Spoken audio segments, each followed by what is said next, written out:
Hello and welcome to Eye on the Money, the television show that gives you insights into how to improve your financial well-being as well as make your money work for you.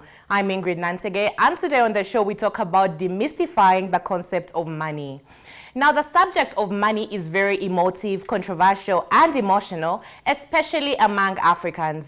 Money is the #1 cause of conflicts among families and institutions, both private and government-sponsored. Beyond that, money is also one of the biggest creators of stress and anxiety in the world. However, by changing one's perception and mindset around money, one changes their results.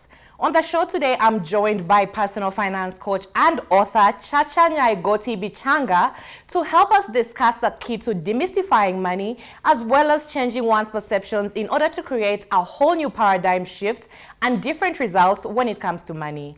Now, welcome to the show, Chacha. I'm very happy to have you today to talk about demystifying this concept of money. Thank you to Ingrid. It's my pleasure to have you on board on this show. Brilliant. Now, Chacha, even as we're here to talk about money today, just help us understand. Money still remains something that is so complex. It's something we interact with on a daily basis, but I don't know if a lot of people can say they have a full proper grasp or understanding, about what money is. That's why we see a lot of people having so many issues when it comes to managing money. But from a professional and expert point of view, help us demystify this big elephant in the room. What is money all about? If you were to help us understand it simply. Yeah, thank you, Ingrid, for that powerful introduction. I would like to say that money, one of the most historic inventions of man in his civilization is money. That money is over 3,000 years old. But this item or a commodity or a concept called money, as you have said, is the most controversial, most sensitive, and the most misunderstood concept. And money is the #1 cause of conflict in families, in institutions, as you have said, both government and the private, in churches, in organizations. So the $1,000,000 question is, why do many people experience problems with money? It boils down to basically what is money all about. Here we are going to look at various perspectives of looking at money. And money first, the basic concept that we have learned even in school, money is a medium of exchange. It is a social contract. That now, this concept called money, which now can come in various forms. Remember, money has evolved over time. We started with barter trade. Goods were exchanged for goods. If you have a cow, I need a goat, we exchange. And you realize the value for that kind of exchange was not really absolute in essence. Then money evolved into the use of metallic coins, the silver, gold. It evolved into the use of paper currency. And nowadays we talk of digital currency, where we have electronic transfer of money. In fact, we do many transactions using mobile apps, using M-Pesa, and so on. So money in that case is a social contract as a medium of exchange. It is something now that now in the country of Kenya, we have what we call Central Bank of Kenya. So money, secondly, is a legal tender issued by the Central Bank of Kenya, which is mandated to print money. Remember, no other institution is mandated to print money. So CBK issues what we call a legal tender. That this item or concept or commodity we call money is illegal in structure. If you misuse, let's say, a shilling or a note, you tear it into pieces and you are caught, you will be liable for imprisonment and a huge fine. Thirdly, now, money is a form of measurement, economic measurement, that we use money to determine the value. For example, if I have 1,000 shillings note, I can use that, for example, to buy. I can buy, for example, I can buy a shirt. I can use it to buy some groceries. So meaning that money is an economic measure that we use when we are buying and selling. And as we have said, it's a legal tender which has certain values that are agreed upon. Then when we move to the fourth concept of money, the meaning that money is a store of value. How is it? We are moving beyond money being a medium of exchange, money being a legal tender, being an economic unit of measurement, to a store of value. For example, if I have my 1,000 shillings note, I can use it, for example, to buy shares.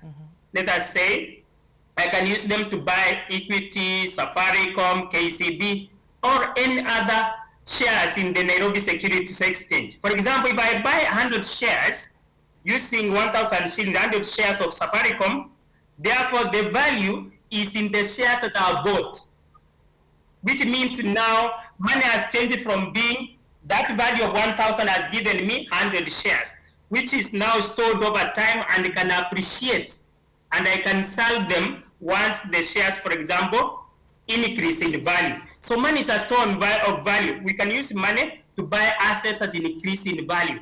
You can use money to buy real estate, to buy apartments.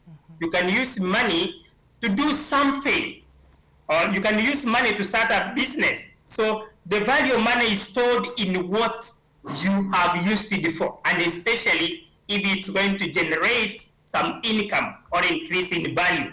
Lastly, money is an enabler. Money is an idea. This is the most important concept because money goes beyond the currency which circulates, which gains value or reduces value according to the inflation rate in the country.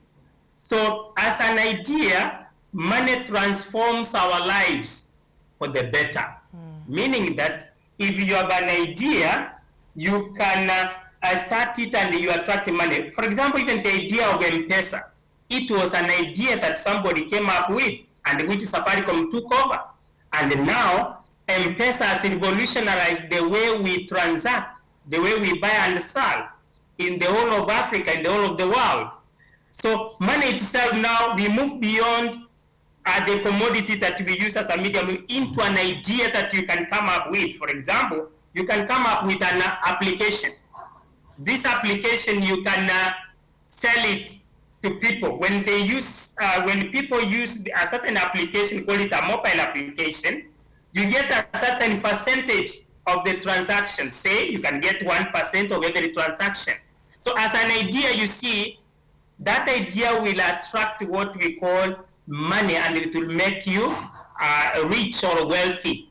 And in this case, money is a concept that transforms our lives for the better. And with that now, the question is, why then do people misunderstand this concept of money? Why do we have many financial problems? Even especially among the employees, you find a week after payday, many employees, they run broke. Some have worked long until retirement, but they have nothing to show for it. Even some who are retirees want to start a business after retirement, meaning that the idea of making money ought to have been learned earlier and put into practice. So the cause of the financial problems we have in our society is lack of personal financial education. It is because of financial illiteracy. And with that, the way we are brought up conditions our mind in terms of the beliefs, in terms of the ideas that we have about money. So if you want to trace the root causes, go back to the beginning, your childhood days. And this brings in now the myths and the facts about money. Chacha, before we even get into the myths and facts about money, I would really like to interject and ask about, you brought in a very important aspect where you said how we relate to money really stems to lack of either financial literacy or lack of proper knowledge on finance, and it really somehow stems back to how we were brought. Now, just to put it into context, in the African society, we see a situation, even right from when you are young, the way money is perceived, children are not involved in decision making when it comes to money. There's a way in which when families are handling money, it's not too involving for the children. Our curriculums a lot of the times don't even include financial literacy. With that said, then, what does this beg the question in terms of tweaking things around and how we interact with money right from when we're young, and also maybe in our school upbringing for our children? How important is it to incorporate all this just so, later in life, everyone has a better understanding and even probably which will translate into a better relationship with money?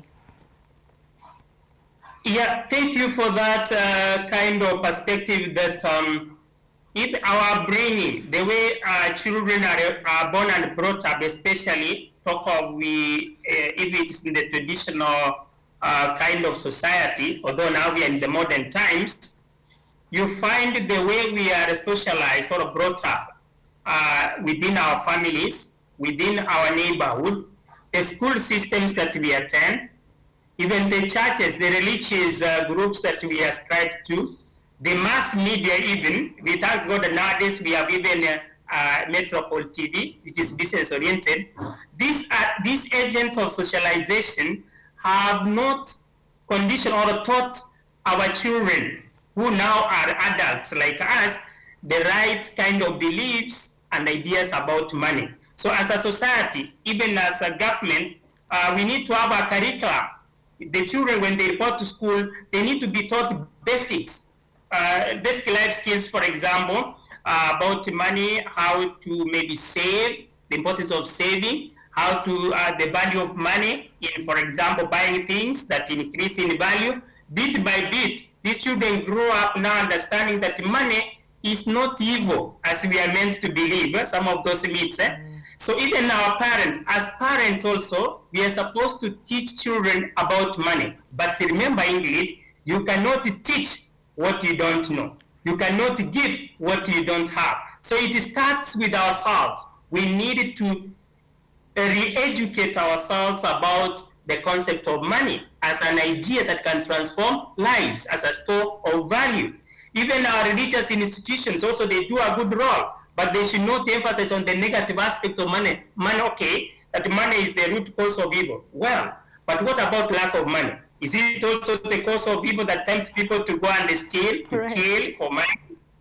Yeah, the mass media also should come in handy. The society in general plays a crucial role in teaching people, enlightening them about the positive aspects of money. And this, in fact, the myths I've talked about, these are ideas, beliefs that we have learned from childhood over time, however outlandish, however insensitive they are, until we have accepted them as factual truth, when in essence they are not true. So thank you. Now that brings us to the myths now about money. The Brilliant. Chacha, I'm so sorry. I feel like this is such a loaded conversation. So please allow me, just so we don't have a disconnect, now that you've explained to us what needs to be done in terms of just from the point of raising a child, how it should be included in conversations in schools, I would like us to pick up the myths right after the break. And remember, you're watching Eye on the Money. You can also be a part of the conversation by sending your feedback to our social media handles at Metropole TV KE on Facebook, Instagram, and Twitter. We'll be right back right after this break.